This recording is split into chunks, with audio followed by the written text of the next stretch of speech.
Dr. Eugene Kemp.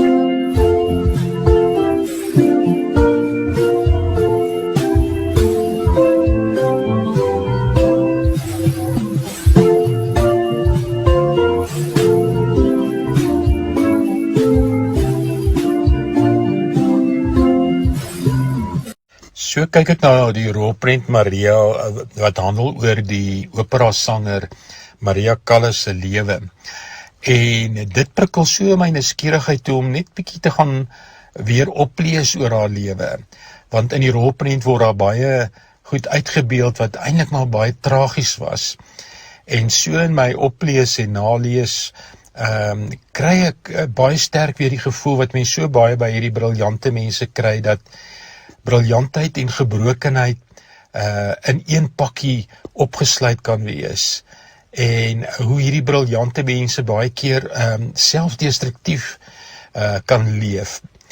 Nou die ding wat my baie opgeval het, is die hele begin van Maria se lewe was eintlik tragies. Haar ma wou baie graag 'n seun gehad het, en sy kon vir etlike dae na die geboorte van Maria haar nie eers in die gesig kyk nie, eers net oogkontak maak nie. En hoe sy vir Maria ook telke male sou vergelyk met haar slanker sussie, want sy was, lyk dit my, baie oorgewig. En maar gou ontdek het dat Maria 'n stem het, 'n besondere stem het, en op 'n baie jong ouderdom nog as kind haar laat sing het, selfs vir die Duitse soldate tydens die Tweede Wêreldoorlog, en dan so 'n geldjie verdien het.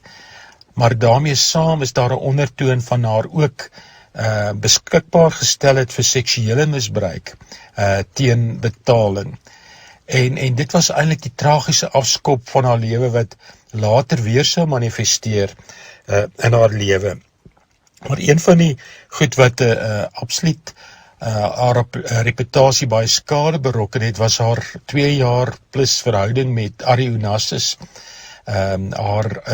letterlik haar buiteegtelike verhouding.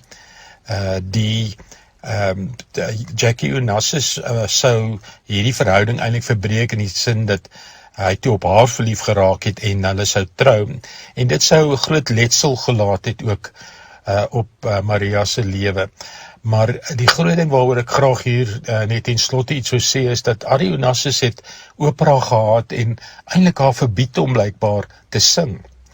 En aan die einde van haar lewe, of die laaste gedeelte van haar lewe, sy is in haar vroeë 50's oorlede aan hartversaking blykbaar, maar het sy net haar stem begin verloor, en haar totale identiteit was in haar stem.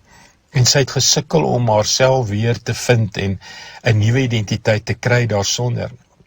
My tog so laat dink, hoe 'n mens so jou stem kan verloor as gevolg van wat mense sê, wat mense dink en wat jy self dink baie keer oor jouself en waar jy jou waarde in vind. En miskien is jou stem nie so hard en duidelik soos baie ander mense se stemme nie, maar om weer te besef, die Here roep ons op 'n unieke manier om ons unieke stem in ons unieke omgewing waarin hy ons plaas te gebruik. En moet dit nooit onderskat nie. By die Here is daar nie hierdie, dat sommige mense is belangriker as ander nie. Partykeer word jy geroep om jou stem te gebruik in 1 of 2 mense se lewe en 'n verskil te maak in hulle lewens. Maar moet net nie jou stem verloor nie. En mag die Here ons die genade gee dat ons trots is op die stem wat hy vir ons gee, want dit is uniek ons stem, en ons gebruik dit tot sy eer. Jy kan die gedeelte weer gaan lees op my Facebook bladsy, jy kan vir my skryf eugenekemp@me.com.